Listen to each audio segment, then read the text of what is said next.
समाप्त हो चुका है। दोस्तों, भारत के लिए चीन लगातार खतरा पैदा करता आ रहा है और इस बार उसका प्लान कुछ और है। आपको बता दें कि जहां एक तरफ अमेरिका और भारत के रिश्ते मजबूत हो रहे हैं, उसी से चिढ़ा हुआ चाइना भारत के लिए नई मुसीबत तैयार कर रहा है, वो भी ठीक एलओसी के पास। हाल ही में ये बात सामने आई है कि लद्दाख और अरुणाचल प्रदेश के बाद अब उत्तराखंड में भी चीन ने अपनी दखलंदाजी शुरू कर दी है। बताया जा रहा है कि चीन उत्तराखंड से सटी सीमा के नजदीक गांव का निर्माण कर रहा है। ऐसे में इन गांव को बसाने के पीछे चीन का क्या मकसद है? क्या इससे भारत को नुकसान हो सकता है? चीन की इस चाल से निपटने के लिए भारत का प्लान क्या है, जानेंगे आज के इस वीडियो में। दोस्तों, आज भारत से सटी सीमा के नजदीक चीन लगातार इंफ्रास्ट्रक्चर मजबूत कर रहा है। एक ताजा रिपोर्ट के मुताबिक चीन ने उत्तराखंड से लगती एलएसी यानी लाइव ऑफ फैक्चुअल कंट्रोल के अपनी ओर तेजी से गांव बसा रहा है। इसके अलावा यहां चीन मिलिट्री पोस्ट का भी निर्माण कर रहा है।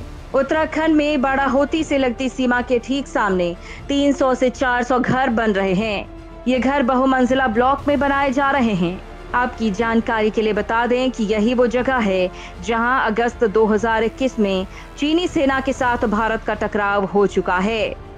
तब 100 से ज्यादा चीनी सैनिक भारतीय सीमा में 4 से 5 किलोमीटर तक अंदर आ गए थे और फिर कुछ घंटों में लौट भी गए।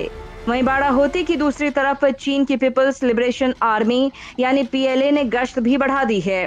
पहले सीजन में 3-4 महीने में एक बार गश्त होती थी, अब ये 15 दिन या उससे भी कम समय में देखी जा रही है। माणा, नीति और थंगला इलाकों में भी चीन के छोटे छोटे गश्ती दलों को देखा गया है। आपको बता दें कि इन नए चीनी गांव की उत्तराखंड से लगती सीमा से दूरी कुछ जगह महज 11 किलोमीटर की है और ये गांव सीमा से 35 किलोमीटर तक फैले हुए हैं। तिब्बत के नॉर्थ वेस्ट में भी बॉर्डर के पास नए गांव बसाने की तैयारी पूरी हो चुकी है।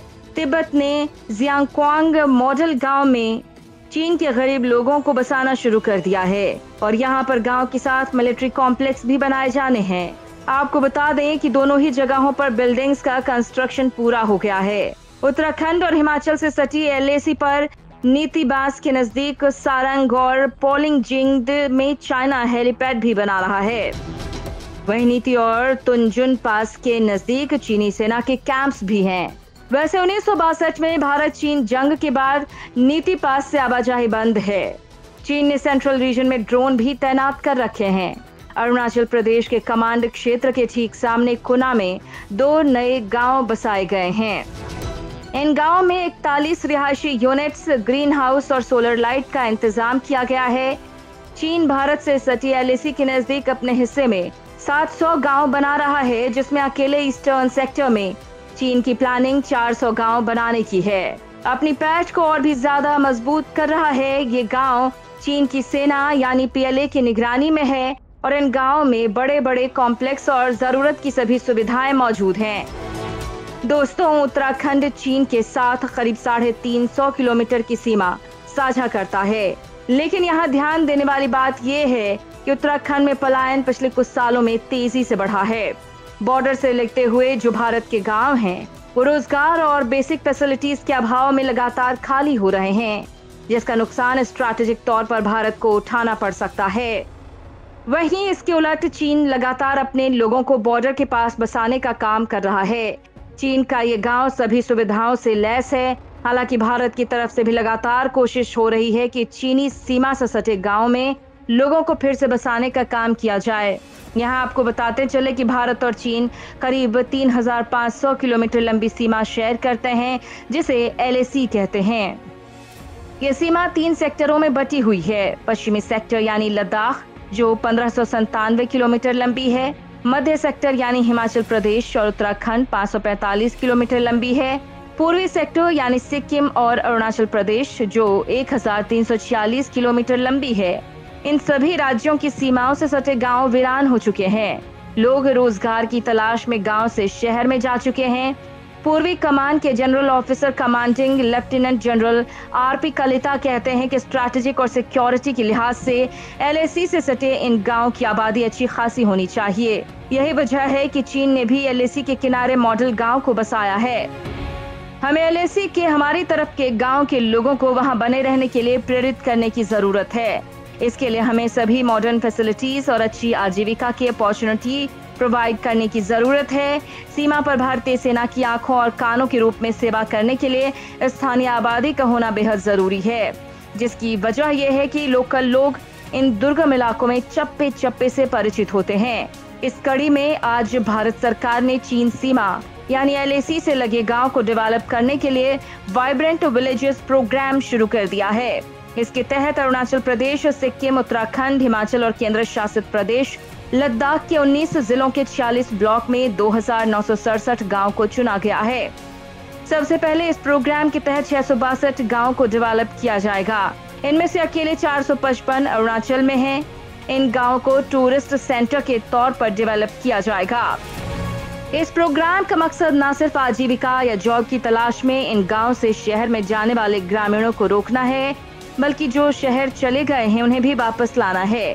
ये प्रोग्राम काफी मामूली लग सकता है दोस्तों, लेकिन ये पूर्वोत्तर में चीन की विस्तारवादी नीति का मुकाबला करने की सबसे अच्छी स्ट्रैटेजी में से एक है। PM नरेंद्र मोदी ने भी इस योजना के इम्पोर्टेंस के बारे में कहा था कि सीमा से सटे गांव से पलायन नेशनल सिक्योरिटी के लिए बुरा है और बजट में बॉर्डर विलेजर्स में सुविधाओं को बढ़ावा देने वाला प्रोविजन शामिल किए जाएंगे। केंद्र सरकार के इस प्रोग्राम के लिए 4,800 करोड़ रुपए का फंड रखा गया है। इसमें से 2,500 करोड़ रुपए सिर्फ रोड कनेक्टिविटी के लिए हैं। आइए ये भी जान लेते हैं दोस्तों, वाइब्रेंट विलेजेस प्रोग्राम से इन गांवों को कैसे डेवलप किया जाएगा। अरुणाचल प्रदेश के मुख्यमंत्री पेमा खांडू के मुताबिक इन दूर दराज के गांव से पलायन की वजह यहाँ पर जॉब जैसे अवसरों की कमी है। उनके मुताबिक प्रॉपर इंफ्रास्ट्रक्चर, हेल्थ केयर और एजुकेशन जैसी सुविधाओं की कमी भी गांव से पलायन की वजह बनती है। आजीविका के कई प्रोग्राम्स को वाइब्रेंट विलेजेस प्रोग्राम में शामिल किया गया है। इनमें मधुमक्खी पालन, कृषि उपज में सुधार, हस्तशिल्प और स्थानीय उत्पादों को प्रोत्साहित करना शामिल है। तो दोस्तों, ये तो रही LAC पर भारत के वाइब्रेंट विलेजेस प्रोग्राम की बात, लेकिन ये भी जानना जरूरी है कि भारत का ये प्लान चीन के गांव बसाने के प्लान से कितना बेहतर है। तो जैसा कि चीन तिब्बत में जियाओकांग मॉडर्न विलेज में चीन के गरीब हान लोगों को बसा रहा है, हालांकि ये गांव हान लोगों के इलाकों से बहुत दूर है। साथ ही हिमालय का मौसम भी इन लोगों के रहने के लिए अनुकूल नहीं है। चीन चाहता है कि हान कम्युनिटी के लोग इन गांव में बस जाएं ताकि लोकल तिब्बतन की शत्रुता का मुकाबला किया जा सके, जो मानते हैं कि चीन ने उनके देश पर क्रूर तरीके से कब्जा जमा रखा है। चीन का बेसिक प्लान सक्सेसफुल नहीं होने पर चीन ने पैसे के दम पर कुछ तिब्बतियों को यहाँ पर बसाया है। इसके बावजूद चीन तिब्बत के लोगों पर भरोसा नहीं करता है। चीन की सेना ने सियाओकांग गांव में तिब्बती लोगों पर नजर रखने के लिए बहुत सी मॉनिटरिंग के तरीके तैनात कर रखे हैं, लेकिन चाइना का LOC के पार एक्टिविटीज और भारतीय सेना के गश्ती दल पर नजर रखने के लिए इन गांव को बसाने का असल मकसद सफल नहीं हो पाया। चीन के सियाओकांग गांव में सभी मॉडर्न फैसिलिटीज वाले घर हैं, लेकिन रहने वालों के लिए नहीं, जिनके लिए वे बनाए गए थे। चीन चाहता था कि लोग इन गांव का दौरा करें और वहां पर रहें, लेकिन ये प्लान भी फेल हो गया क्योंकि हान समुदाय के लिए ये गांव बहुत दूर और दुर्गम है। LOC के पार के ज्यादातर चीनी गांव अब पीपल्स लिबरेशन आर्मी यानी PLA के लिए रेजिडेंशियल क्वार्टर्स और लॉजिस्टिक्स फैसिलिटीज के तौर पर काम करते हैं। ऐसे में चीन के लिए पैसे की बर्बादी भर है, लेकिन भारत चाइना के खिलाफ मजबूती से खड़ा है और लगातार इंफ्रास्ट्रक्चर पर जोर दे रहा है। एक रिपोर्ट में ये बात भी सामने आई है कि भारत सीमा पर 6 किलोमीटर लंबी एक सुरंग बनाने के लिए तैयारी कर रहा है। लिपुलेख के पास अंतिम सीमा चौकी तक जाने के रास्ते को और आसान बनाने के लिए उत्तराखंड में घाटियां पागर लिपुलेख मार्ग पर बूंदी और गरब्यांग के बीच से 6 किलोमीटर लंबी सुरंग बनाई जाएगी। फिलहाल इसे लेकर सर्वे कराया जा रहा है। करीब 2000 करोड़ रुपए की ये परियोजना अगले 4-5 सालों में शुरू हो सकती है। तो दोस्तों, आपको क्या लगता है कि भारत को चीन के खिलाफ एक्शन लेना चाहिए या नहीं? हमें अपनी राय कमेंट सेक्शन में जरूर बताएं। धन्यवाद।